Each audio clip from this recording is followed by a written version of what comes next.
días a la amable audiencia de Unisucre FM Estéreo. Hoy, como todos los sábados, una nueva emisión de su programa El Consultorio Jurídico Radial de la Universidad de Sucre.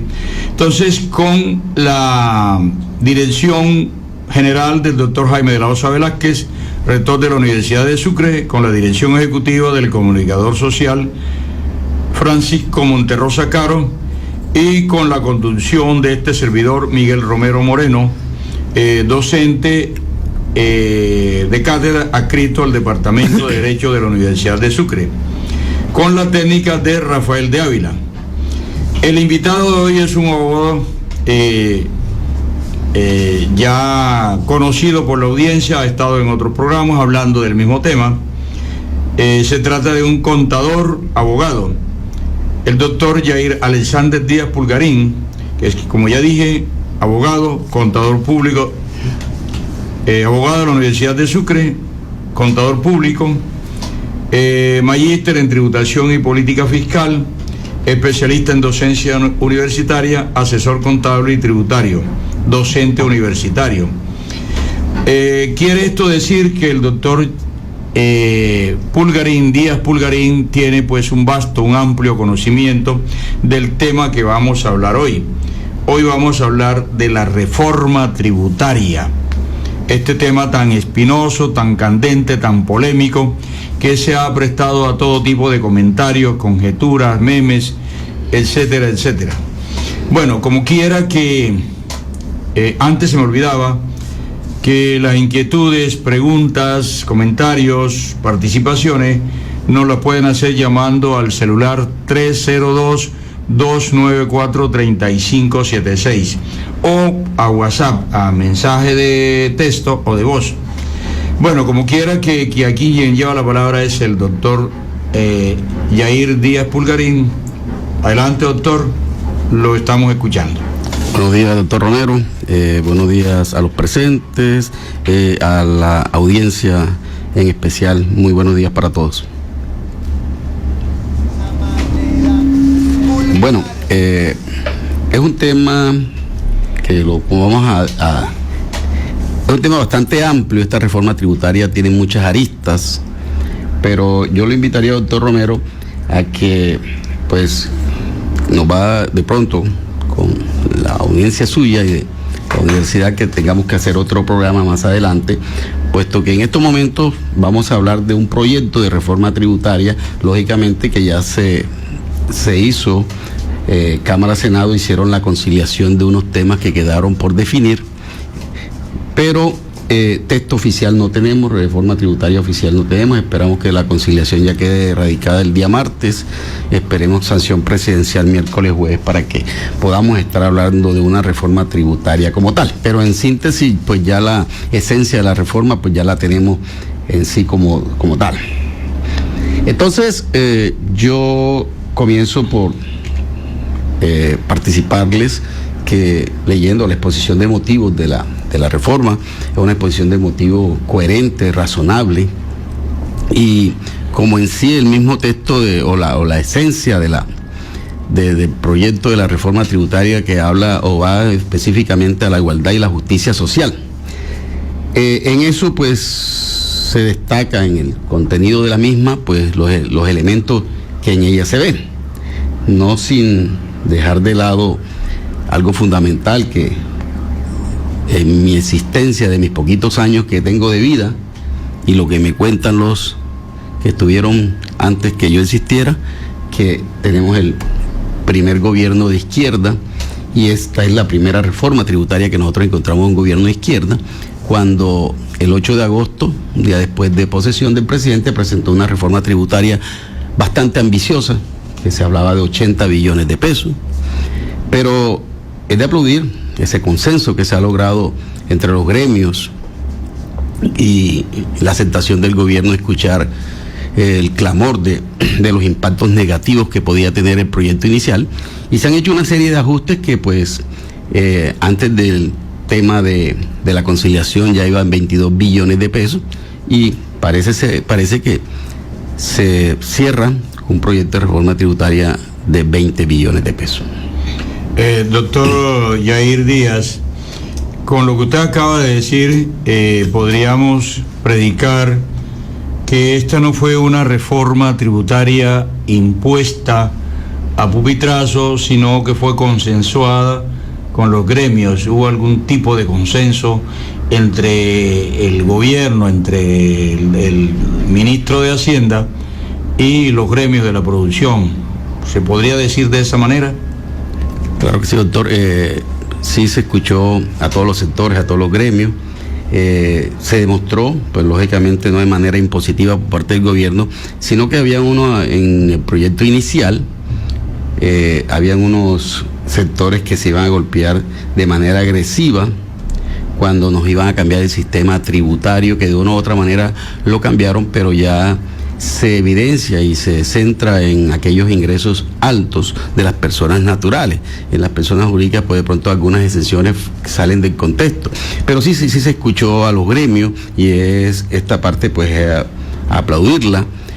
No es un secreto para nadie de que el gobierno tiene mayorías en el Congreso, pero aún así se escucharon las partes, y como algunas reformas anteriores que pues en gobiernos donde han tenido mayorías en el Congreso, se ha mirado que ha sido de una u otra manera impositiva, pues la mayoría es la que decide, pero esta vez se puede del gobierno actual resaltar ese punto que es muy favorable, pensando en lo que se viene. Lógicamente que de una u otra manera lo que se busca en todas las reformas tributarias, sin echarnos mentiras, pues de una u otra manera siempre se ha hablado de las reformas tributarias estructurales, donde quede una esencia en el sistema tributario, pero no nos podemos ocultar de que siempre nuestro gobierno, a raíz de los ingresos versus gastos o inversión, siempre hay un déficit fiscal, y no dejando por lado aquello que se llama la corrupción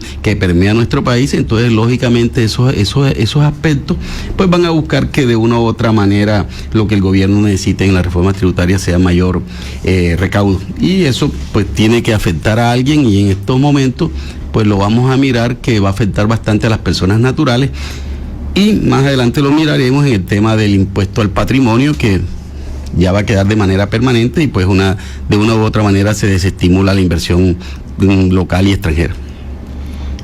Doctor Yair, usted tocó muy tangencialmente el tema, pero a la audiencia le gustaría escuchar qué busca, cuáles son los objetivos que se plantean en esta reforma tributaria, así que se busca con ello ya de una manera más definida, para que la amable audiencia de Unisucre FM Estéreo esté ilustrada de lo que se busca, de los objetivos de esta reforma tributaria.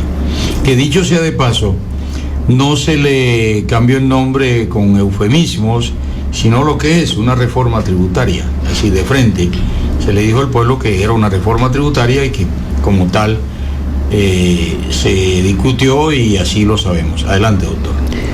Sí, bueno, específicamente, la esencia principal ya lo dijimos, primero de todo es el recaudo de los impuestos, pero esto va a ser directamente, se van a afectar a las personas naturales que tengan ingresos superiores de 10 millones de pesos.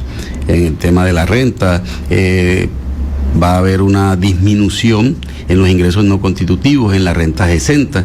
Hoy venimos hablando nosotros de que una persona natural que puede optar por, que debe declarar su renta por las cédulas. Dentro de esas cédulas hay una cédula general que es la de renta de trabajo, la de capital y no laborales.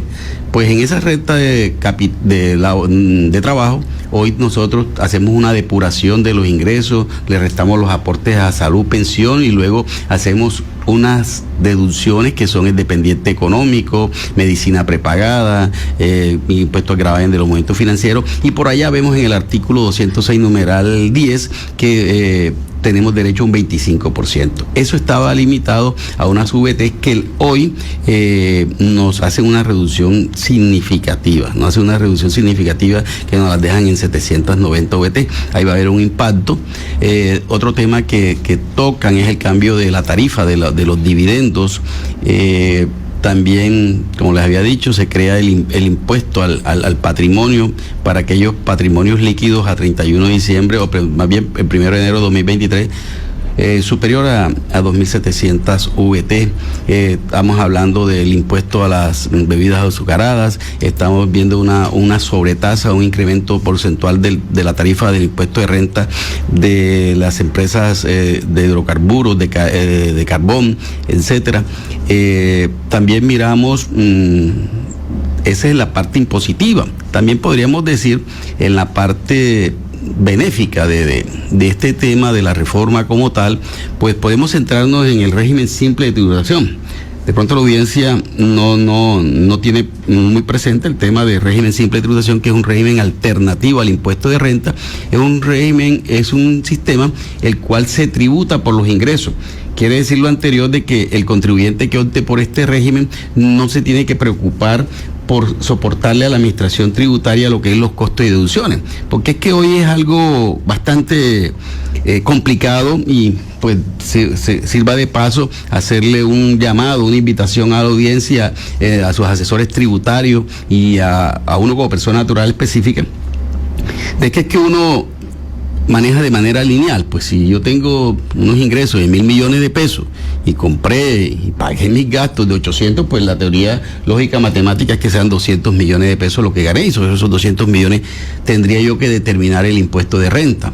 Pero desafortunadamente no es así, porque hay que tener los principios rectores del sistema tributario, que debe tener ese gasto una relación de causalidad, una necesidad, una proporcionalidad. Pero aparte de eso, han surgido muchos requisitos por parte del sistema tributario o de la administración tributaria en el tema de que ya no es solo el documento como tal, como cuando yo voy a comprar la papelería y simplemente me dan un tiquete de máquina registradora, que es un documento soporte de la factura electrónica, pues no me lo van a aceptar. Entonces, hoy debemos exigir siempre, para poder que ese costo de seducción sea válida, una factura electrónica. Si no pido la factura electrónica, pues ese costo no vale. Listo, tengo la factura electrónica, ya tengo el soporte, ya tengo la validez, la necesidad, la relación de causalidad, la proporcionalidad. Aún no sigue siendo costo, y me lo van a rechazar por algo que se llama la bancarización. Si yo no pago a través del sistema financiero, me van a desconocer. Entonces, es una cantidad de requisitos, y si lo que estoy pagando yo es un servicio personal, unos honorarios, un servicio, a esa persona yo, aparte de todo lo que hemos comentado de exigencia normativa, pues tendría que pedir la seguridad social. Si no la pido, pues también me van a rechazar. Entonces, si vemos, esto es la palabra rechazo, si yo no cumplo con la normativa taxativa que está en la ley. Entonces, muchos pueden optar por el régimen simple de tributación, que simplemente allá en el artículo 908 del Estatuto Tributario encontramos, habían antes de la reforma cuatro grupos, hoy se extienden a 2 más, son 6 grupos en los cuales ellos van a tributar por los ingresos. Entonces se despreocupan del tema de costo de deducción. Ese es un beneficio, porque se incluyen ellos, pues, las personas naturales que no son responsables de IVA, que pueden pertenecer a ese régimen simple de tributación, porque antes de la reforma, para poder pertenecer al régimen simple de tributación, esa persona tenía que ser responsable de IVA. Hoy no, hoy puede ser un no responsable también ahí. Entonces se puede aplaudir. Las tarifas de ese régimen se reducen las tarifas. También nos están dando una participación, una motivación en el tema de control. Esto por el tema de control es que nosotros podemos decir un porcentaje del 1% de todas las facturas electrónicas que pidamos nosotros durante el ejercicio contable, aunque no tengan relación de causalidad. Entonces, mire que el ente de control, o más bien el gobierno, está cada día robusteciendo más su sistema de control. ¿En qué? En que todos debemos expedir factura electrónica, y quien de pronto, doctor Romero, o cualquiera de los presentes, o la audiencia, pues vaya a un supermercado, compra su comida, sus alimentos para su comida, pues, ¿qué hace? Esa factura no le sirve, digámoslo de manera coloquial, no sirve de nada. Entonces votaría esa factura. Hoy nos están diciendo, mire, pídalo a través de factura electrónica, al final del ejercicio suma sus facturas electrónicas, aunque no tengan relación de causalidad con su ingreso, y descuenta el 1%. Entonces son aspectos que de una u otra manera las podemos considerar benéficas en la reforma. Doctor Yair, voy a preguntarle sobre, primero, una aclaración. Explíquele a la amable audiencia qué es una VT. ¿Cuál B? ¿B grande o pequeña? B pequeña. B de vaca. B labial, como decir. Eso, la bidental. Los viejos, la B labial es la B de bueno y la B labidental es la B pequeña. Entonces, la B de vaca. B de vaca, sí, señor. La VT es la unidad de valor tributario. Ella surgió con la Ley 1111 de 2006, o sea, ya tengo bastantes años con ella. Ella surgió cuando se creó en 20,000 pesos. Hoy estamos hablando de una reforma tributaria vigente de 38,004 pesos. Para el año 2023 las mediciones las vamos a hacer con 42,412 pesos. Esa VT, esa unidad de valor tributario es con la cual nosotros medimos las obligaciones tributarias. 42,000 me dijo 42,412 pesos. Eso es el valor de una VT. Para el año 2023. 2023, sí, porque ya. O sea, por eso. Entonces yo invito a la audiencia, a los asesores, a los colegas, a los contribuyentes, que pues no hagamos cuentas alegres, como pues uno mira, y partiendo del mismo Congreso, de que no podemos cuantificar los hechos de esta reforma con 38,004 pesos que son hoy, porque el impacto en su gran mayoría de esta reforma comienzan a surgir el 1 de enero del 2023. Pues entonces hagamos las cuentas. Yo acá, si el tiempo nos permite, tengo 2 ejemplos de análisis de planeación tributaria, los cuales están plasmados con la reforma, con la VT año 2023, no 2022. Otro tema, doctor Yair, usted habló de algo fundamental. Ahorita mismo, de hace ya varios años, existen unos mini supermercados, no lo digo por no mencionar nombres comerciales, pero que son muy conocidos, donde uno va y compra hasta una galleta de 1,000 pesos y le dan la factura. Se recomienda que esa factura se guarde, porque es que ahora uno va a comprar, ¿cuál es la facturita? En la salida hay unas canecas y uno tira la factura en la caneca. Es recomendable que esa factura se guarde, se archive bien para efectos de mirar cómo se puede deducir impuestos, etcétera. Usted es la autoridad en eso, le hago una pregunta. Doctor Romero, lo invito a que su asesor tributario hagan su que valga la pena que soy yo, claro, se haga el estudio juicioso. Lo que pasa es que para las personas naturales, ¿por qué no nos veníamos preocupando por el tema de las facturas de los gastos personales?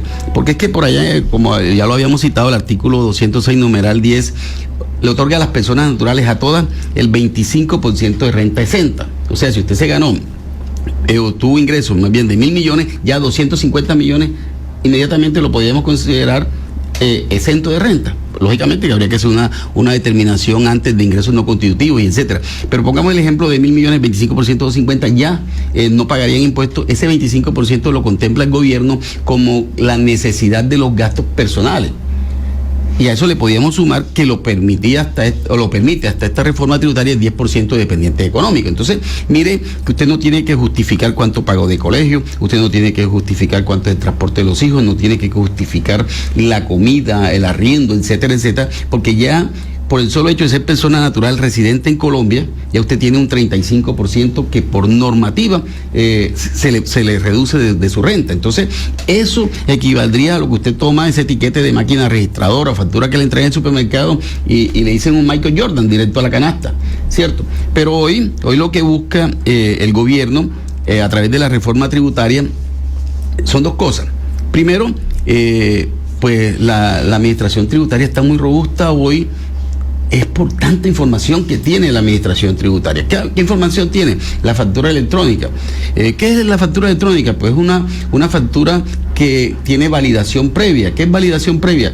Yo como vendedor, prestador de servicio, antes de entregarle a mi cliente la factura, ella debe primero ser vista, validada por la administración tributaria, por la DIAN. Entonces, ya cada vez que yo venda, pues la DIAN tiene la información.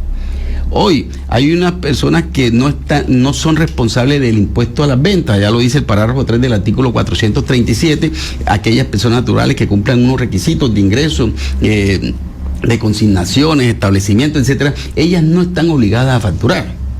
Anteriormente, hasta antes del 1 de agosto del año 2022, ¿qué pasaba? Pues hacíamos lo que conocíamos nosotros como la cuenta de cobro, un documento simple.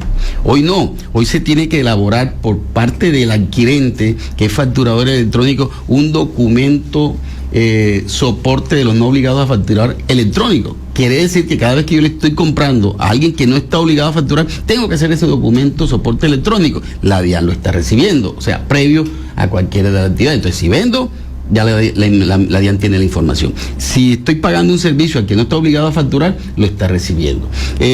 La nómina, cuando yo le pago a mi trabajo, tengo que hacer la nómina electrónica. O sea, si nosotros vemos, y aparte de eso, información exógena, que es la información que tenemos que entregar todas las empresas a la DIAN. O sea que la DIAN está muy robusta. Aparte de todo lo que le acabo de mencionar, la administración dice, venga, de pronto se me están quedando por fuera, hacerle control a esas personas que yo le estoy dando un derecho del 25%, que es lo que compran para su casa, para su consumo. Entonces botan la factura. Pues vamos a estimularlos dándole el 1% de esas compras, siempre y cuando tengan factura. Entonces, para responder su pregunta, entonces hoy nos tocará juiciosamente abrir una carpetica, sea física o sea virtual, donde yo, porque la esencia de la factura electrónica no es imprimirla, es conservarla en un medio digital. Entonces abrimos una carpetica que se llame Doctor Romero, año 2023, y todo lo que vamos comprando electrónicamente lo vamos pasando allá. Entonces, ese es el estímulo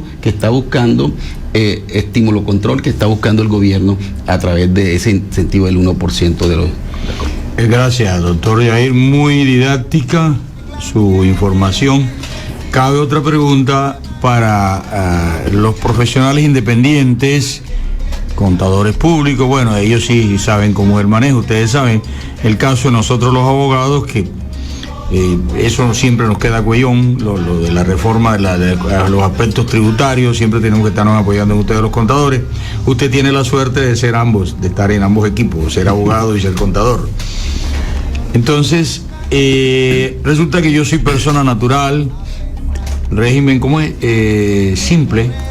Hoy es régimen ordinario. Estamos hablando a partir de No, lo que pasa es que, disculpe, doctor, hoy lo tradicional, hablemos lo tradicional, y seguirá siendo tradicional, es el régimen ordinario. Lo que pasa es que usted tiene la opción de escoger el régimen simple de tributación. Usted se podría ir al régimen simple de tributación. Si no lo considera, pues se queda en el régimen ordinario. Entonces, aquí que toca hacer un ejercicio con los asesores tributarios. Nosotros, pues, tengo varios clientes a los cuales optamos por el régimen simple de tributación. A otros, como el margen de tributación de esas empresas es tan bajito, imagínense una empresa que se dedica a comercializar productos de la canasta familiar, llámese tubérculos, que el margen de utilidad es mínimo, o a vender huevos, que esa utilidad es mínima, pues a ellos no les recomendaría yo nunca que salgan a tributar de ingresos, porque de pronto se van a encontrar con una tasa de tributación del 5% cuando el margen de utilidad de ellos es de 2 o de 3. Entonces ahí perdería. Entonces tocaría hacer el ejercicio de cada uno. Pero para su pregunta, hoy todos o la mayoría de las personas naturales estamos en el régimen ordinario. Podríamos optar por el régimen simple de tributación. El caso es que nosotros, hay personas que van a la oficina y dejan 5 millones de pesos en efectivo. Dice, mire, su honorario, mire, eso te cuesta tanto, bueno, aquí tiene 5. Entonces, él dice, deme un recibo. ¿Cómo hace ese cliente y cómo hacemos nosotros desde el punto de vista tributario para legalizar esos 5 millones de pesos? Que eso se ve a diario, todos los colegas, o la mayoría, ¿no? Tenemos ese tipo de ejercicio, que queda uno ahí, porque después, luego coge unos 5 millones de pesos y los deposita en la cuenta. Porque no lo va a andar con 5 millones de pesos en el bolsillo, pues por cuestiones de seguridad y porque se vuelve plata de bolsillo. Hombre, doctor Romero, usted hizo parte del proceso de formación de este servidor como abogado. Yo le diría que recuerde lo que dice, creo que sin equivocarme, el artículo 1625 del Código Civil, la forma de extinguir las obligaciones. Entonces, la forma de la compensación, el pago en efectivo, la compensación, todos los medios de pago son válidos para que usted y yo extingamos esos honorarios que yo le debo a usted por un servicio de un proceso jurídico que usted me llevó. Si eso vale 5, vale 10 millones de pesos, pues yo le voy a dar esos 5 millones en efectivo y con eso extingo la obligación.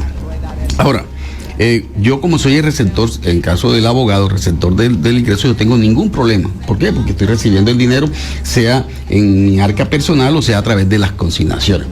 Aquí lo que toca es mirar, es lo que la norma tributaria me exige. ¿Qué pasa?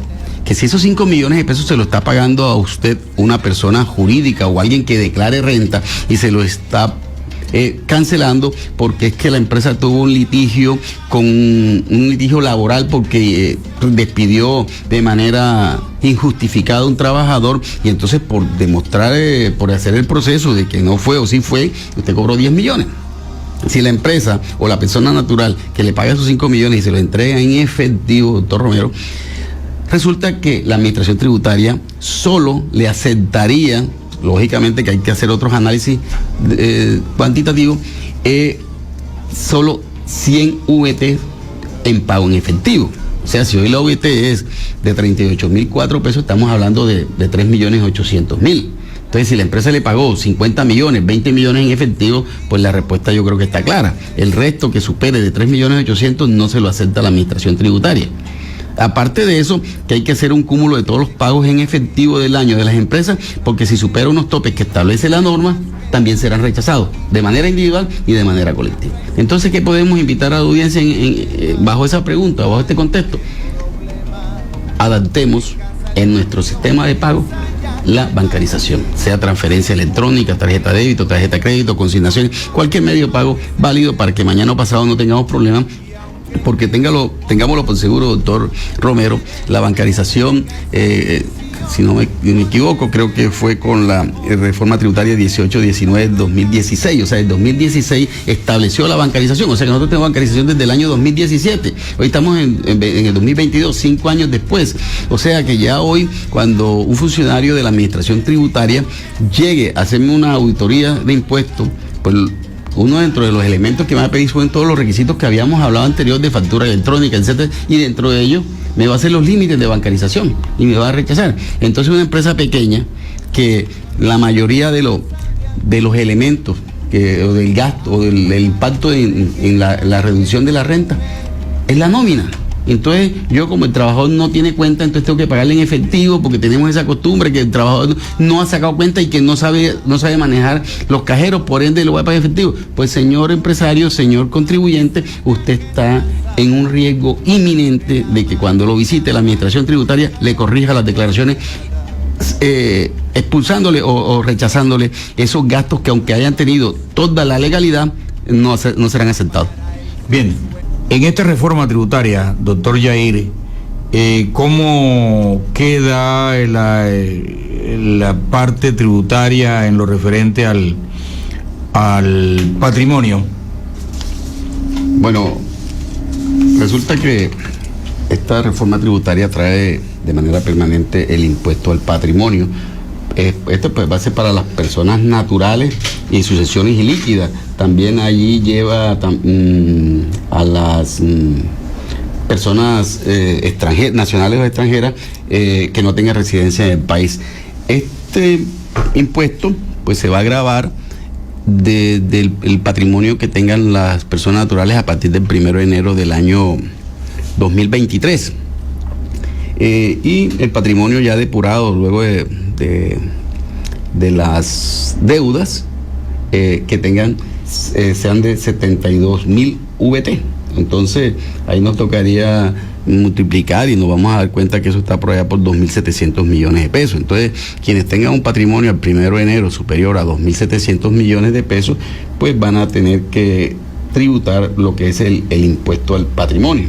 Y ese impuesto pues será de manera, tendrá una tarifa progresiva, que de 72.000 VT a 122.000 tendrá una tarifa del 0.5 y así sucesivamente va subiendo del 1.5 aquellos patrimonios que superen 239.000 VT. Pero entonces ya esto es una realidad. Lo que sí podemos invitar allí, a raíz del tema de los dividendos, es que ya estamos en cierre del ejercicio. Las cosas son benditas y Dios sabe por qué las hace. Pues esta reforma tributaria casi similar a la 2155 que surgió en septiembre. Esta, al salir ahora, esperemos que salga esta semana, pues muy tardar, antes del 20 de noviembre ya tendremos reforma tributaria. Invito a los asesores tributarios, a los contribuyentes, a que analicemos ciertas cosas. De ahí se desprende algo, doctor Romero. Resulta algo que es lo que es las sucesiones ilíquidas, que son los patrimonios que le quedan a las personas naturales en el momento de fallecer. Esos patrimonios, pues, la realidad es que eso debe tener unos herederos, pero a veces comenzamos por no sé, terquedades o conflictos entre los parientes a no liquidar las sucesiones. Hoy tocará analizar y hacer fraternidad, porque resulta de que si esa sucesión es de 10.000 millones de pesos, somos 4 hijos, pues en cabeza de la sucesión serían 10.000 millones y estaríamos hablando de una tarifa o sea, que estaría sujeto del impuesto al patrimonio con una tarifa representativa. Pero si nosotros antes del 31 de diciembre, con esto le hago la salvedad a la audiencia que esto no se llama evasión, sino planeación tributaria, es un análisis que podemos hacer y entonces, venga, ¿por qué no liquidamos la sucesión? ¿Qué va a pasar? Pues que en cualquier momento pues entrará esa masa sucesoria en cabeza de cada uno y con eso evitaremos de que ya de manera individual, 2.500 cada uno, de pronto quedaríamos por debajo de los 2.700 y no tendríamos que pagar ese impuesto.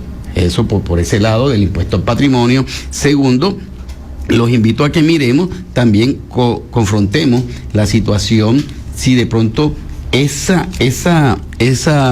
activos que deja la persona natural al momento de fallecer, de pronto se centra en acciones o títulos valores, que la mayoría o en gran volumen, ya hoy en día las personas no quieren tener propiedades, sino inversiones. ¿Para qué? Para que otro ser que tenga las propiedades. O yo invierto en la sociedad es la que tiene las propiedades y yo tengo es el lucro, vía dividendo. Entonces, si el tema esencial es de inversión en acciones, etcétera, etcétera, sería bueno que evaluáramos y hiciéramos la liquidación de la sucesión en este momento. Pero si es una persona, si lo que tiene son bienes inmuebles, entonces también los invito a que, ojo, porque estamos diciendo que la tarifa de ganancia ocasional incrementa del 10 al 15, entonces vamos a repartir la sucesión este año porque el otro año es el 15. Pero ojo, las rentas exentas que nos ofrece la ganancia ocasional van a ser mayores. Entonces los invito a que hagamos el ejercicio, cuál de los dos es más conveniente. Si liquidamos la sucesión este año, evitando un impuesto al patrimonio, pero que sean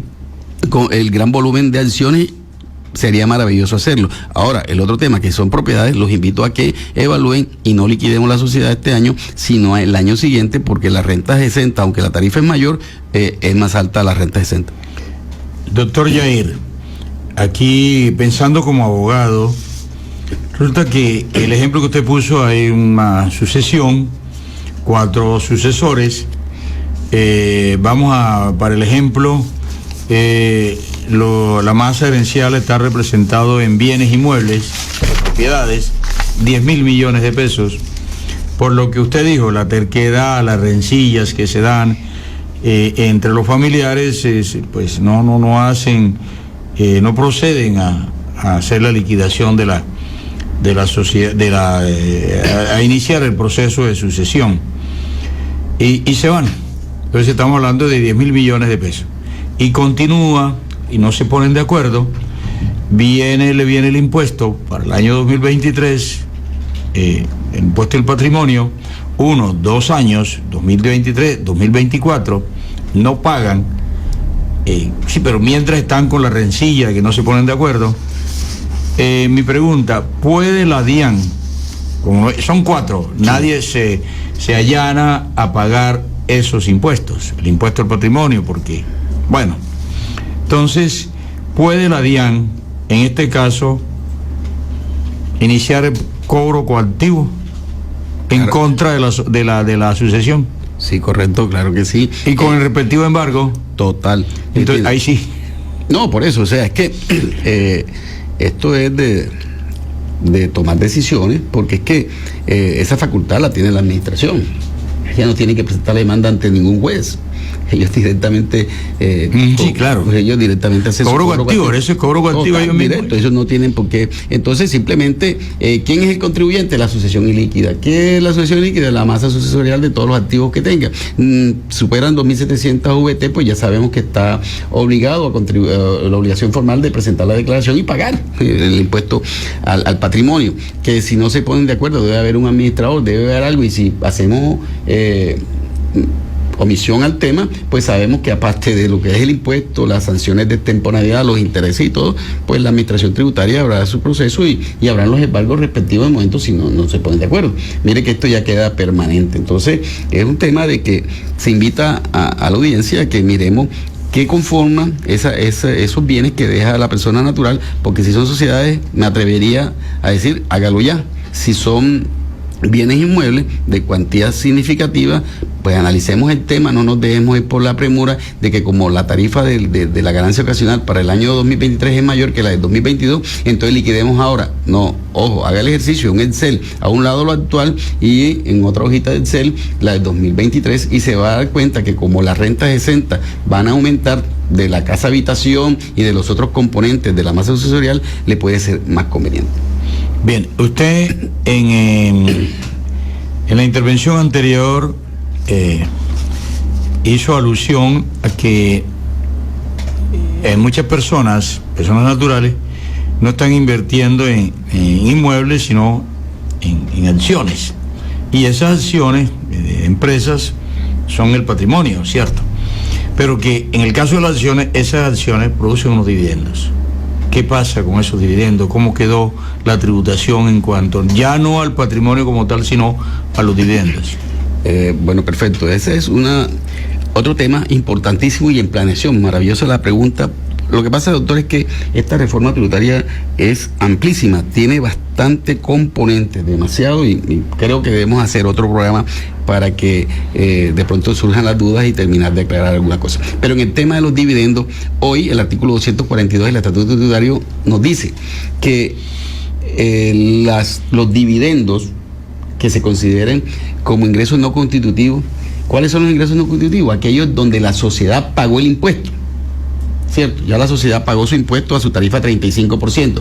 Ahora, de las utilidades que son los dividendos que reciben los socios, ellos deben contribuir, también volver a pagar, porque es una doble imposición de dividendos, no es una mentira. Dice el artículo 242 que de las primeras 300 VT no pagan impuestos. Hoy, esos son 10 millones de pesos. Pero después de 300 VT pagan el 10%, Colombia hoy. Con la reforma tributaria, yo no me atrevería a decir en qué tarifa quedan. Lo que pasa es que había, dentro de la conciliación está que si es 15 o 20, eso es lo que creemos nosotros, que la tarifa de los dividendos va a pasar del 10 al 15 o 20. No, lo que se está conciliando, que quedó de 20, es la retención en la fuente de los dividendos. Y hoy, ¿cómo determinan las personas naturales la renta?